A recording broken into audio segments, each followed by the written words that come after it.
अस्सलाम वालेकुम, this is ताबा हामिद और मैं ब्लॉकचेन की स्टूडेंट हूँ और आज जो प्रेजेंटेशन परफॉर्म करनी है मुझे वो ब्लॉकचेन के ऊपर करनी है। बेसिकली ब्लॉकचेन जो है वो हम इस कोर्स में ये पढ़ रहे हैं कि ब्लॉकचेन है क्या है ब्लॉकचेन।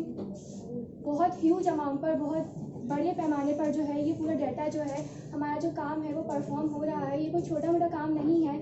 इसके ज़रिए जो है वो हमारी जो है फॉरेन एक्सचेंजेस भी हो रहे हैं, हमारी ट्रेड भी हो रही है। ई कॉमर्स के लिए भी बहुत इंपॉर्टेंट है, ई कॉमर्स में भी यूज़ हो रहा है।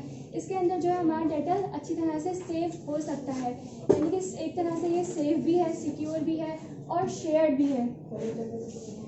सेफ इस तरह से है कि हम जितना डाटा दिखाना चाहते हैं लोगों को उतना ही दिख सकता है, और जो हमारा पर्सनल डाटा है जिसको हम नहीं चाहते कि भाई वो हमारा ना दिखे तो वो नहीं दिखता। अब अगर बात आती है सेफ़ है तो कितना सेफ़ है, क्या इसको हैकर्स हैक नहीं कर सकते, क्या इसके ऊपर लोग अटैक नहीं कर सकते? बिल्कुल कर सकते हैं, लेकिन अभी तक अटैक हुआ नहीं है। एक सिचुएशन में अटैक हो सकता है कि अगर किसी हैकर के पास 50% से ज़्यादा, यानी कि अगर 51% भी उसके पास कंप्यूटेशनल पावर आ जाती है तो ही पॉसिबल है कि हमारे डाटा को और हमारी ब्लॉकचेन नेटवर्क को हैक करने की। इसके अलावा अभी तक ऐसा हुआ नहीं है कि ब्लॉकचेन का डाटा जो है वो हैक हुआ हो। दूसरी बात आती है कि ब्लॉकचेन से distributed database and unchangeable record of asset ownership.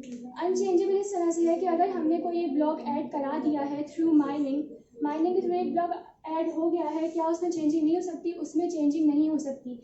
अगर उसमें कोई एरर आता है तो हमें क्या करना पड़ेगा, हमें उसकी जगह पूरा एक नया ब्लॉक ऐड कराना पड़ेगा। तो पहला वाला ब्लॉक भी और दूसरा वाला ब्लॉक भी, दोनों जो होंगे वो विजिबल होंगे, हम दोनों को अच्छी तरह से देख सकते हैं।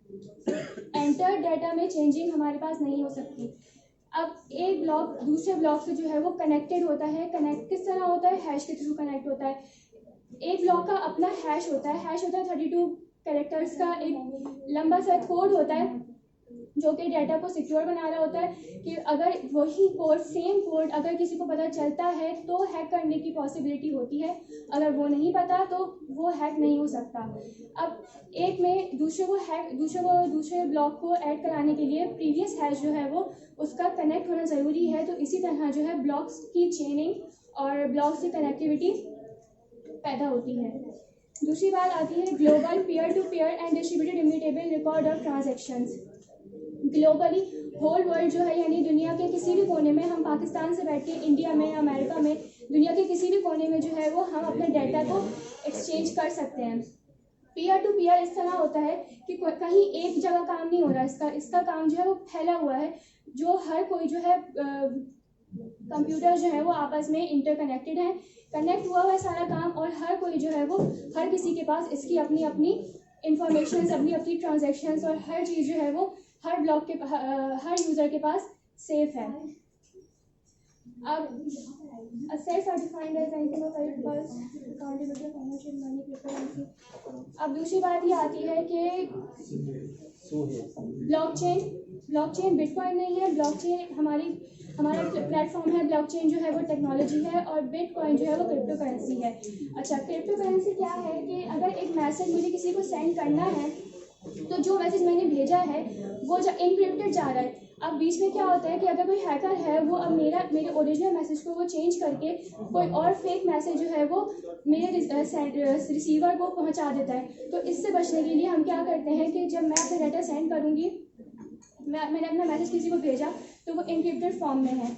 अब जो है वो जो मेरा कोड है उससे हटकर एक और कोड जो है वो इनक्रिप्ट फॉर्म में एक नया कोड होगा जो कि हैकर पहचान नहीं पाएगा। उसके पास मैसेज चला जाएगा कि भाई ये है, लेकिन वो उसको पढ़ नहीं पाएगा, वो उसको समझ नहीं पाएगा, और जब रिसीवर तक वो डाटा सेंड होगा तो वो डिक्रिप्ट फॉर्म में आ जाएगा। तो जो मैंने जो ओरिजिनल डाटा भेजा होगा वही सेम डाटा जो है वो डिक्रिप्ट होकर मेरे रिसीवर के पास चला जाएगा, जिससे मैं डायरेक्ट कनेक्ट कर सकूँगी। तो बीच में इसका फ़ायदा एक और ये भी है कि इसमें कोई मिडिल वेयर नहीं होता। मतलब मैं पहले किसी को बताऊं फिर वो मेरा डाटा किसी और को बताए, इसमें कोई मिडिल वेयर नहीं है। डायरेक्ट जो है मैं वो अपने किसी मेंबर से कनेक्ट कर सकती हूँ।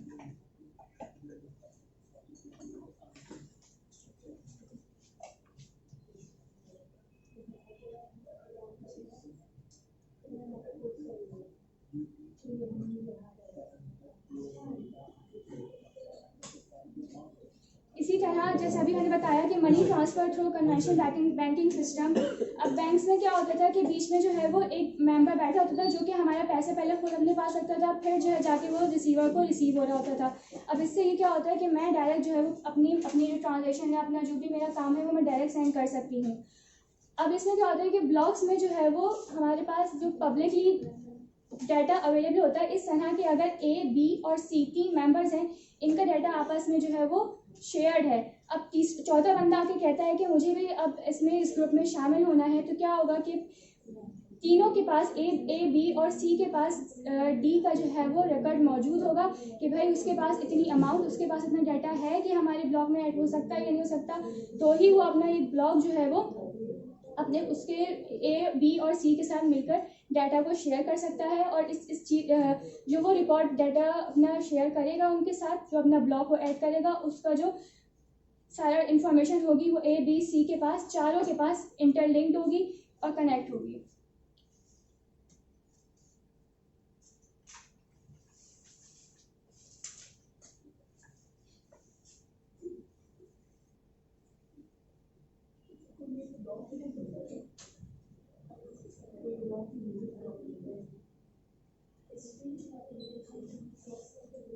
Blockchain is immutable. इम्यूटेबल का मतलब है अनचेंजेबल। बताया था मैंने स्टार्टिंग में कि जैसे डाटा एंटर हो गया है तो उसमें कोई भी घुसकर हमारा डाटा जो है वो चेंज नहीं कर सकता, हैक नहीं हो सकता।